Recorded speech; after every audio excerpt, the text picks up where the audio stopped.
Peri হাসপাতালে একজন মারা গেছে ক্যান্সার হয়ে, সেই লাশটা আজ অবধি কিন্তু বাংলাদেশে ফেরত দেয় নাই। যে আমরা খাবার পাই না, এটা পাই না, সেটা পাই না।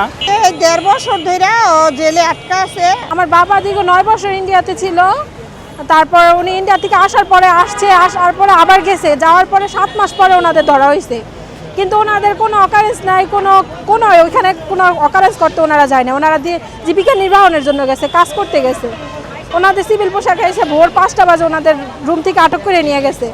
তা ওনাদের একটাই অপরাধ, ওনারা লিগেলভাবে যায় নাই, আনলিগেলভাবে গেছে, আর ওনারা দালালের মাধ্যমে গেছে।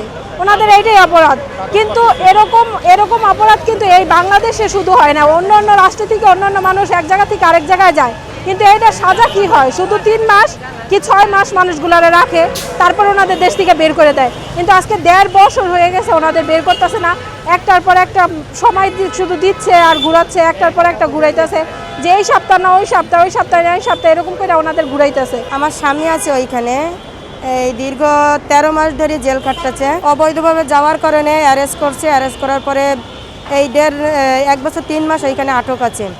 কিন্তু কেস একের পর এক দিন দিচ্ছে, কিন্তু ওইখান থেকে ছেড়ে দেওয়ার কোনো কথা বলতেছে না। ওইখান থেকে জজ বলতে চাচ্ছে, তোমাদের বাংলাদেশ সরকার যদি মনে করে এটা নিয়ে একটা পদক্ষেপ নেয়, তাহলে আমরা এটা তোমাদের বাংলাদেশিদের ছেড়ে দিতে পারি।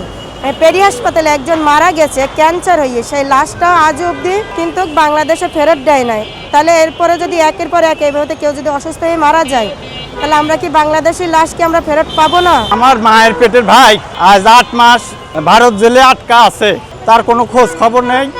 এই কিছুদিন আগে তার খবর পেলাম যে সে ভারত জেলে আটকা আছে, চেন্নাই জেলে আছে।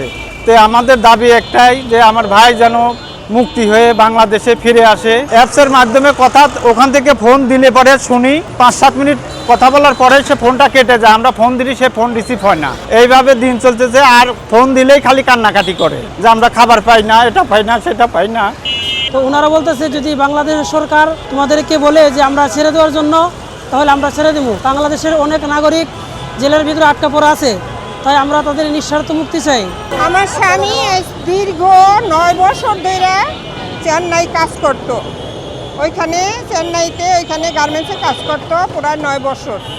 কিন্তু কোনো পাসপোর্ট দিয়ে তারা যায় নাই, দালালের মাধ্যমে গেছে।